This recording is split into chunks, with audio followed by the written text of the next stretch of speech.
और आर भारत के चैनल की कि आप एक बार प्लीज़ आर भारत चैनल पे इंटरव्यू के लिए आ जाएं और अपने दिल की कसक एक बार पूरी कर लें। जिससे क्या होगा ना, जो आप ना टीआरपी का जाल बुनते हैं, जो आप एफआईआर का जाल बुनते हैं, जो आप कहते हैं ना गढ़ बना के बैठे हैं गैंग माफियाओं का, और उनके पीछे से आप बैक सपोर्ट लेके आप फायर करने की कोशिश करते हैं, एटलीस्ट वो आपकी दूर हो जाएगी गलतफहमियां। ठीक है, मेरे देश की जनता भी ये जानना चाहती है कि जो आप जितनी अंदर मन के अंदर जो गुब्बार है ना आपका, वो आपके एटलीस्ट फूटे और वो जाने कि आपका ऐसा क्या अर्नब गोस्वामी ने आपकी कौन सी जमीन हड़प ली है, आपकी कौन सी वो बीवी लेके भाग गया है, जो आप उनसे इतने गिले शिकवे करके बैठे हुए हैं। 1-on-1 इंटरव्यू तो महाराष्ट्र सरकार के उद्धव ठाकरे जी का भी होना चाहिए। उनका तो मैं कहूँगी स्टिंग ऑपरेशन होना चाहिए। जिन्होंने काले कारनामे, काले चिट्ठे हैं उनके बेबी पेंगुइन के, जो जिनका सीधे सीधे हाथ दिशा सालियान मर्डर केस और सुशांत सिंह राजपूत के मर्डर केस से एक्चुअल में जुड़ा हुआ है, और ये पूरे देश की जनता जानती है। ठीक है, और मैं कहूँगी जो करण जौहर है, ये महेश भट्ट है, अय्याश बुड्ढा, वो महेश भट्ट कहलाने लायक नहीं है, उसको एक निकनेम मैंने दे दिया, अय्याश बुड्ढा है वो। ठीक है, जिसको नई नई लड़कियां चाहिए, नई नई लड़कियां फोटोशूट कराने के लिए चाहिए, नई नई लड़कियों के गले में हाथ डाल के उनके साथ खाना खाएगा, फोटो खिंचवाएगा, उनकी किस पप्पियां करेगा उनके साथ, ये उसका चलता है। वो बुड्ढा ऐसे ही है, उसकी हरकतें ऐसी है। ठीक है, तो इन सबको बिठा के अगर ये सच्चे हैं तो अपने फेवर में आके जनता के सामने हमारी जितना बॉलीवुड, अगर कहते हैं ना बॉलीवुड बदनाम हो रहा है, बॉलीवुड को बदनाम किया जा रहा है, तो मैडम बॉलीवुड बदनाम ही नहीं हो रहा है। बॉलीवुड की थाली में छेद नहीं है, आपने खुद थाली में बहुत बड़ा छेद किया है, बॉलीवुड को खुद बदनाम किया आप लोगों ने। नमस्कार, आप सभी का स्वागत है हमारे चैनल पर। मैं संचित भारद्वाज आपके साथ। और जिस तरीके से हमने देखा है कि अर्नब गोस्वामी को कैसे टारगेट कर रही थी मुंबई पुलिस, और अब मुंबई पुलिस की जो चीज थी वो उन्हीं पर भारी पड़ गई। जिस तरीके से अभी अर्नब गोस्वामी ने चिट्ठी लिखी है परमबीर सिंह को और उनको बोला है कि 1-on-1 इंटरव्यू के लिए तैयार हो जाए। उसी पर बात करने के लिए आज हमारे साथ एडवोकेट गीता तोमर जी हैं। बहुत बहुत शुक्रिया मैम हमारे साथ जुड़ने के लिए। तो मैम, किस तरीके से देखते हैं आप इस चीज को, जो जाल परमबीर सिंह कभी अर्नब गोस्वामी पर डाल रहे थे, अब तो शायद वही उन पर भारी पड़ रहा है? बिल्कुल, हमारे देश की जनता और मैं खुद पर्सनली चाहती हूँ कि परमबीर सिंह एक बार 1-to-1 कर ले आर भारत के अर्नब गोस्वामी जी से। ठीक है, एक बार हो जाए इनका 1-to-1, जो इनके दिल की कसक है ना वो निकल जाए, भड़ास जो है निकल जाए। परमबीर सिंह जी, जो प्लानिंग प्लॉटिंग जो आप कर रहे हैं, आप एटलीस्ट मीडिया के सामने आके आप तमाम चैनल्स पे जाके दुहाइयाँ देते हैं, अपनी बयानबाजियाँ करते हैं, आप एटलीस्ट आर भारत के चैनल पे आइए, आप अपना अर्नब गोस्वामी से 1-to-1 करिए। आप उनके क्वेश्चंस का, मैं तो कहूँगी आपकी भी अगर क्वेश्चंस है, आप भी अपने क्वेश्चन पूछिए कि अगर आपको आर भारत से कोई शिकायत है, आर भारत गलत न्यूज़ दिखा रहा है, गलत एंकरिंग कर रहा है, या उनके जो रिपोर्टर्स हैं वो गलत बातें बोल रहे हैं, झूठ फैला रहे हैं, तो मेरे भी जो देश की जनता के सवाल है वो सारे आपसे पूछे जाएंगे। हमारे देश की जनता एक एक करके आर भारत को अपने क्वेश्चंस लिखेगी या पूछेगी, जो भी उनके मन के डाउट्स हैं। ठीक है, तो एक बार आप प्लीज़, रिक्वेस्ट है हमारे देश की जनता की और आर भारत के चैनल की कि आप एक बार प्लीज़ आर भारत चैनल पे इंटरव्यू के लिए आ जाएं और अपने दिल की कसक एक बार पूरी कर लें। जिससे क्या होगा ना, जो आप ना टीआरपी का जाल बुनते हैं, जो आप एफआईआर का जाल बुनते हैं, जो आप कहते हैं ना गढ़ बना के बैठे हैं गैंग माफियाओं का, और उनके पीछे से आप बैक सपोर्ट लेके आप फायर करने की कोशिश करते हैं, एटलीस्ट वो आपकी दूर हो जाएगी गलतफहमियां। ठीक है, मेरे देश की जनता भी ये जानना चाहती है कि जो आप जितनी अंदर मन के अंदर जो गुब्बार है ना आपका, वो आपके एटलीस्ट फूटे और वो जाने कि आपका ऐसा क्या अर्नब गोस्वामी ने आपकी कौन सी जमीन हड़प ली है, आपकी कौन सी वो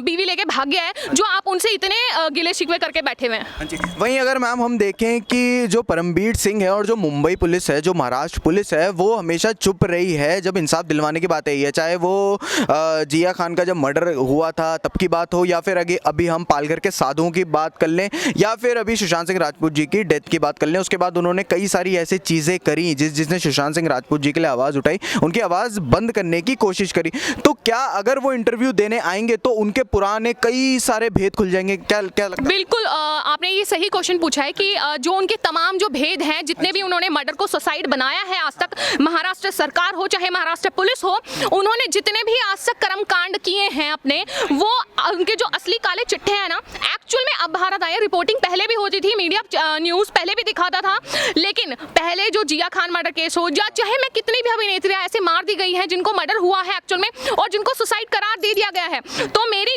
यही एक दरख्वास्त है कि चैनलों ने न्यूज़ पहले भी दिखाई है, पता लोगों को पहले भी चला है, लेकिन जो आर भारत ने रिपोर्टिंग की है, जो आप तमाम न्यूज़ चैनल अब दिखाए जा रहे हैं, उनके माध्यम से सच्चाई, हमारा दिशा सालियान मर्डर हो या सुशांत सिंह मर्डर हो, उनके माध्यम से हम एक्चुअल बॉलीवुड की सच्चाई पता चली। बॉलीवुड में कितना बड़ा झोल है, बॉलीवुड कितना बड़ा गैंग माफियाओं का, बॉलीवुड कितना बड़ा एक आतंकवाद का एक गढ़ है। ठीक है, वहाँ पे आप कहें कि जो ड्रग्स का इतना बड़े लेवल पे मतलब लिया जाना और नए नए कलाकारों का ड्रग्स लेना, नए नए बॉलीवुड की जो अभिनेत्रियां हैं, इतनी हम कहेंगे एक इंस्पिरेशन थी वो हमारे लिए, हमारे देश की जनता के लिए, जिन्हें कहते हैं ना युवा पीढ़ी उनके जैसा बनना चाहते थे, लेकिन आज कोई युवा पीढ़ी उनके जैसा नहीं बनना चाहती। अमिताभ बच्चन बिग बॉस हुआ करते थे, बिग बी हुआ करते थे, एक महान कलाकार उन्हें बोलते थे लोग, लेकिन आज वो केबीसी जैसे चैनल पे केबीसी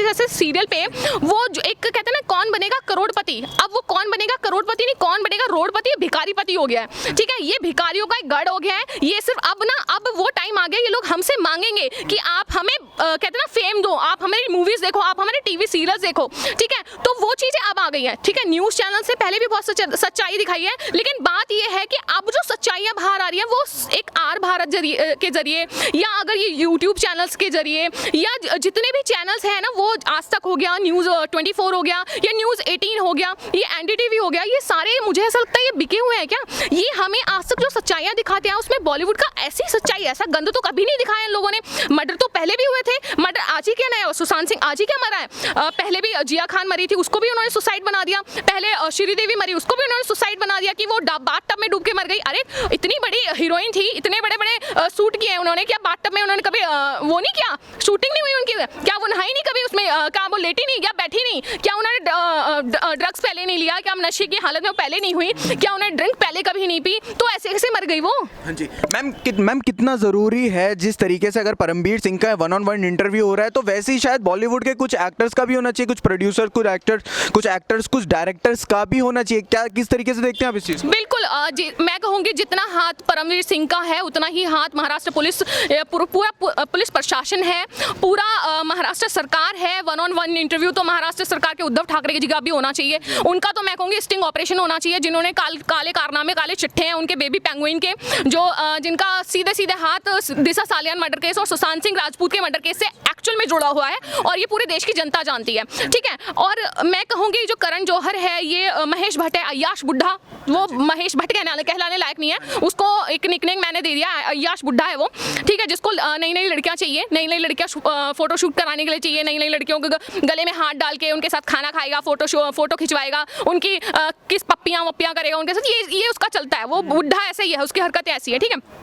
तो इन सबको बिठा के अगर ये सच्चे हैं तो अपने फेवर में आके जनता के सामने हमारी जितना बॉलीवुड, अगर कहते हैं ना बॉलीवुड बदनाम हो रहा है, बॉलीवुड को बदनाम किया जा रहा है, तो मैडम बॉलीवुड बदनाम ही नहीं हो रहा है, बॉलीवुड की थाली में छेद नहीं है, आपने खुद थाली में बहुत बड़ा छेद किया है, बॉलीवुड को खुद बदनाम किया आप लोगों ने। और आप लोग अगर इतने ही अच्छे हैं, इतने ही सच्चे हैं, तो मैं तो कहूँगी अमिताभ बच्चन जी आप भी आ जाइए, 1-on-1 इंटरव्यू कर लीजिए। देश की जनता के आपसे सवाल हैं बहुत सारे, और देश की जनता आपसे दिल से सवाल करेगी, आपसे पूछेगी, आप एटलीस्ट लाइव तो आइए किसी दिन, आप एटलीस्ट इंटरव्यू तो दीजिए अपना। जिस तरीके से मैम रेया चक्रवर्ती ने इंटरव्यू दिया था आज तक को, और आज तक में साफ सीधा हम देख सकते हैं कि कितने सारे झूठ पकड़े गए थे, और राजदीप सरदेसाई उस चीज़ को, रेया चक्रवर्ती की जो छवि है उसको बिल्कुल अच्छा दिखाने की कोशिश कर रहे थे सबके सामने। तो क्या रेया चक्रवर्ती को अब अर्नब गोस्वामी के शो में भी आना चाहिए इंटरव्यू के लिए, और अगर उनको बोला जाएगा क्या वो आएंगी, क्या लगता है आपको? नहीं, वो नहीं आएंगी, क्योंकि आज तक को ना बहुत बड़ी मात्रा में दुबई से, ये मैं कहूँगी पाकिस्तान से, वो जो गैंग माफिया है ना दाऊद का जी, वो उनको एक कहते हैं ना पूरा सपोर्ट मिला है कि आज तक वालों आप जाओ उनके घर जाके इंटरव्यू लो, उनको बिठा के उनके जो दर्द भरी जो उनके अंदर प्रताड़ना सहा है, उन्होंने जो उनके साथ अत्याचार हो रहा है उसको सुनाए, न्यूज़ में उनको एक ना अच्छी छवि दिखाना उनकी, कि वो आ गई आराम से बैठ गई, थोड़ा आंसू बहा दिए, मैं अच्छी हूँ, मेरे साथ गलत हो रहा है, मेरे तो बॉयफ्रेंड मेरे को प्यार करने की सजा मिल रही है, तो ये सारी इमेज उनकी दिखाने की कोशिश की गई, लेकिन मेरे देश की जनता ने उनको फिर से नकार दिया, फिर से उनको झूठ पकड़ लिया, क्योंकि अब हम लोग उस बहकावे में नहीं आने आने वाले, क्योंकि जो पहले न्यूज़ हमें दिखाई जाती थी वो कुछ और था, वो एक तरह का ना एक सपना था जिसमें हम बह गए थे हम लोग। लेकिन अब वो जो हम उभर के आए हैं, हमें एक्चुअल में अब चीज़ें क्लियर है, देश की जनता को क्लियर है कि क्या गलत है क्या सही है, हमें किसका सपोर्ट करना है किसका नहीं करना है। ठीक है, अब अगर उनको बोला भी जाए रिया चक्रवर्ती को कि आप आर भारत पे आए या किसी और चैनल पे आए, मैं ये नहीं बोलूँगी कि आज तक पे जाओ आप या आर भारत पे ही आओ, आप न्यूज़ 24 पे चले जाएं, आप न्यूज़ 18 पे चले जाएं, एनडीटीवी पे चले जाएं, आप किसी सोशल मीडिया के माध्यम से लाइव आकर ही कुछ बोल दें, तब भी आप पे मेरे देश की जनता आप पे विश्वास नहीं करेगी, क्योंकि आप एक ऐसी लड़की हो जो बॉयफ्रेंड बनाती है, एक दलाल हो आप बॉयफ्रेंड ऐसे रिच पटाओ आप लड़के, उनके पैसों पे अय्याशियाँ करो, उनके पैसों से ब्यूटी पार्लर जाओ, उनके पैसों को उड़ाओ, थाईलैंड जाओ, यूरोप जाओ, ऐसी लड़की हो आप, आपका कैरेक्टर बहुत अच्छे से मेरे देश की जनता जानती है। जी बहुत बहुत शुक्रिया मैम हमारे साथ जुड़ने के लिए। तो ये थी एडवोकेट गीता तोमर जी हमारे साथ, और अब शायद सच सबके सामने आने वाला है, और अब जिस तरीके से परमबीर सिंह को बुलाया गया, अब देखना सिर्फ और सिर्फ यही है कि वो सामने आते हैं देश के या फिर नहीं। अगर आपको हमारी ये वीडियो पसंद आई, इस वीडियो को लाइक करें, ज़्यादा से ज़्यादा शेयर करें, हमारे चैनल को सब्सक्राइब करें और कमेंट करके अपने व्यूज़ ज़रूर बताएं। धन्यवाद।